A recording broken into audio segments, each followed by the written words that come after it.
¿Cómo empezó la vida?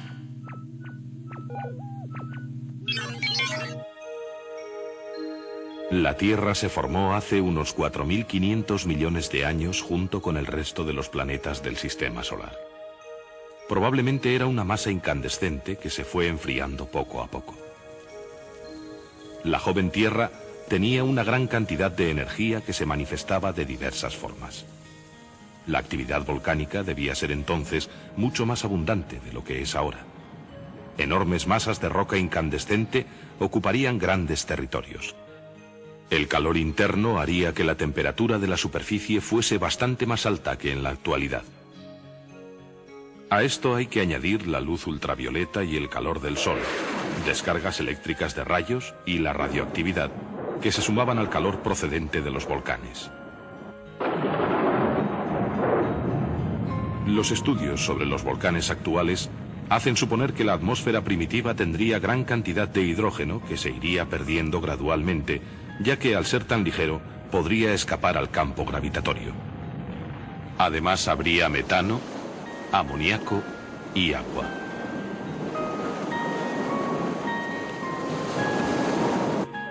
En 1924, el científico soviético Alexander Oparin lanzó la teoría de que la vida se podía haber formado a partir de esos componentes primitivos de la atmósfera sometidos a tremendas descargas eléctricas. En los océanos primitivos se formarían unos compuestos orgánicos sencillos que constituirían un medio ideal para el desarrollo de la vida. En 1953, Stanley Miller de la Universidad de Chicago, con la ayuda de Harold Urey, reprodujo en un laboratorio la atmósfera primitiva mezclando metano, amoníaco, agua e hidrógeno.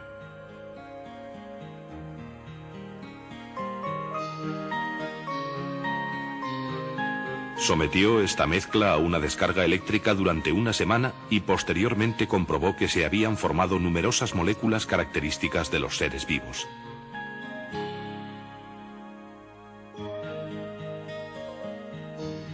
Miller demostró que los gases de la atmósfera primitiva de la Tierra, expuestos a una gran cantidad de energía, pudieron combinarse para formar compuestos orgánicos similares a los que se encuentran en los seres vivos.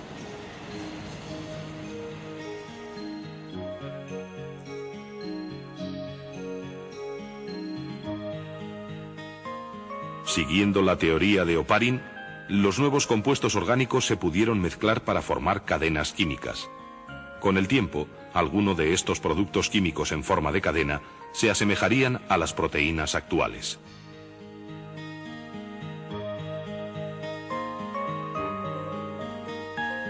Otras moléculas antiguas fueron, sin duda, versiones elementales de los ácidos nucleicos.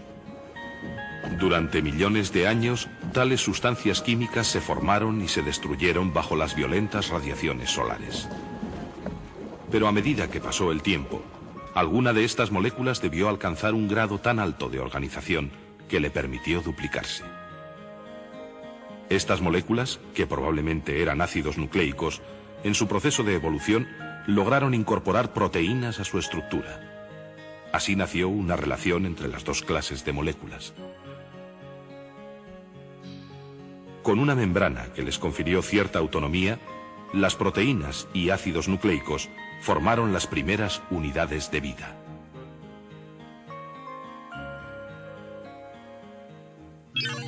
Los primeros organismos. Los primeros organismos vivos se alimentaban de las sustancias que había en los caldos de los océanos primitivos.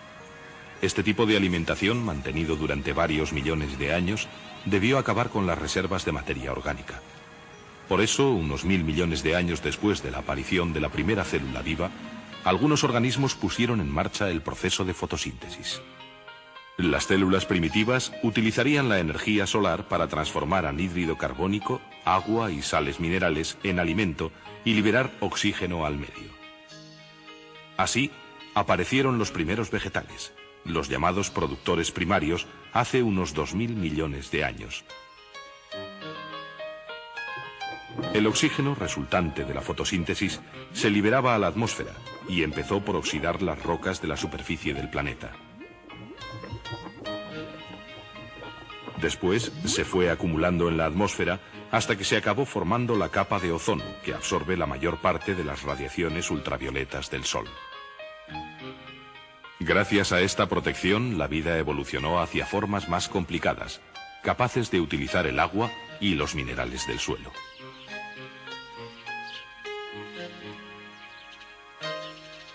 Harían falta millones de años para que los organismos vivos fueran adquiriendo el aspecto con que ahora los conocemos.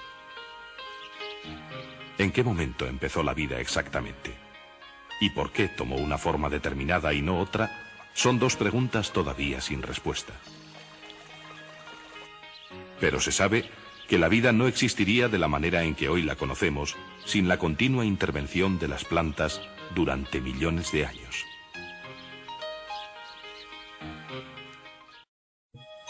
Las células son las unidades básicas de las que están compuestos la mayor parte de los seres vivos.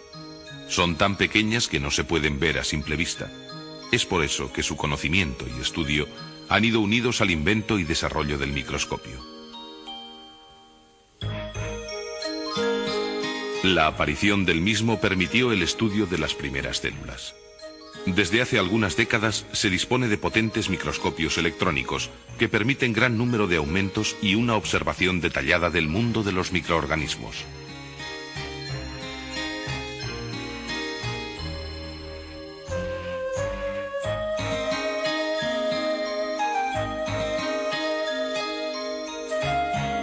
Hoy en día sabemos que casi todos los organismos que existen son células o están compuestos de ellas en cantidades variables que pueden suponer billones en los organismos más complejos. En los seres superiores, las células pueden ser de varios tipos diferentes, formando conjuntos llamados tejidos que tienen una función específica dentro del organismo que forman. Las células pueden tener formas y tamaños muy diferentes. Estas diferencias tienen una relación muy directa con su grado de complejidad y con la función que cumplen dentro del organismo del que forman parte. El estudio detallado de los distintos tejidos que componen el cuerpo humano ha demostrado que, por ejemplo, las células de los tejidos musculares tienen forma más bien alargada.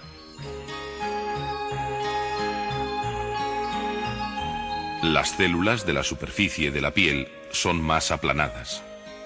En cambio, las células nerviosas, llamadas neuronas, presentan una forma más o menos estrellada y pueden tener grandes prolongaciones. Sin embargo, todas las células contienen los mismos elementos y procesos. Funcionamiento celular. Todas las células tienen cromosomas formando cadenas de ADN dispuestas de una forma determinada. Los virus, que no se consideran células, no tienen cromosomas, sino una simple cadena de ARN o ADN.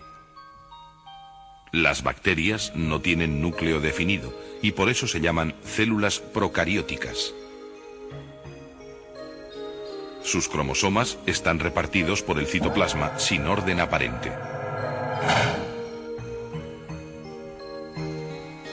Pero las células que forman los tejidos de plantas y animales son eucarióticas, es decir, tienen un núcleo bien definido en cuyo interior se encuentran los cromosomas. Todas estas células, que son a las que nos vamos a referir, constituyen la mayoría de los seres vivos y están formadas por tres elementos básicos: núcleo, citoplasma y membrana.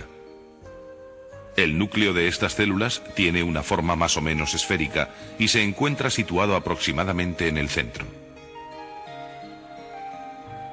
Los cromosomas que hay en su interior contienen la información genética y son los encargados de controlar el funcionamiento de todos los procesos celulares.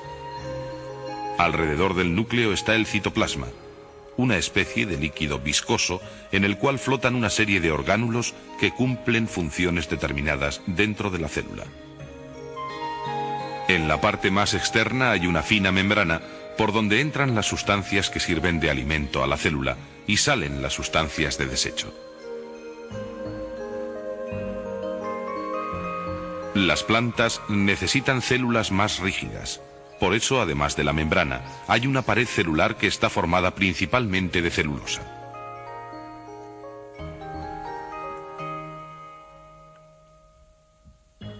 El comportamiento de las células, ya sean vegetales o animales, es similar al de una factoría. En el núcleo de la célula hay una especie de ordenador que controla toda la actividad celular, desde la asimilación del alimento hasta la reparación de la membrana.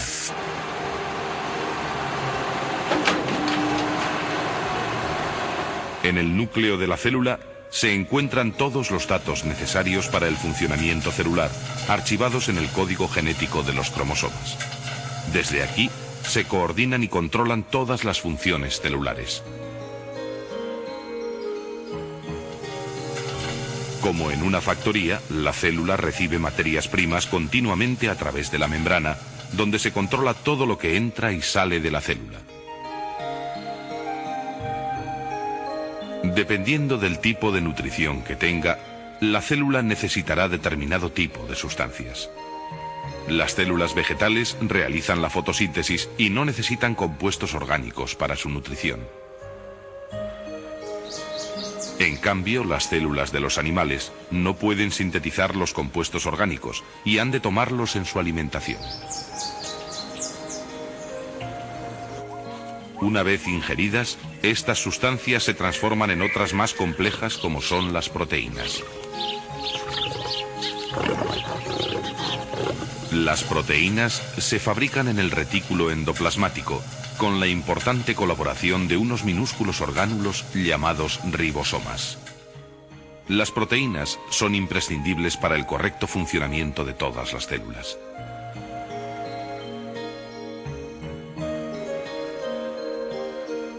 El aparato de Golgi interviene en la síntesis de algunas proteínas y también transporta y almacena diversas sustancias. Después, las proteínas se utilizan para multitud de funciones, como pueden ser la reparación de la membrana celular o para producir movimiento. La fábrica celular tiene muchos más departamentos que se encargan de clasificar, eliminar, construir o regular el funcionamiento perfecto de toda la unidad. Por ejemplo, los lisosomas realizan funciones digestivas descomponiendo las moléculas más grandes. La energía que necesita la célula se produce a través de la respiración y se almacena en unos centros llamados mitocondrias. Además de los estímulos internos, la célula también recibe estímulos del entorno. La membrana celular funciona como una especie de radar que detecta los estímulos y así la célula responde a los mismos. Los organismos unicelulares pueden ser sensibles a estímulos térmicos, químicos, físicos, eléctricos o incluso gravitatorios. Una de las respuestas más fáciles de detectar es la del movimiento, que permite a la célula alejarse o acercarse a la fuente del estímulo. Las células utilizan diversos métodos para atraer el alimento y para sus desplazamientos.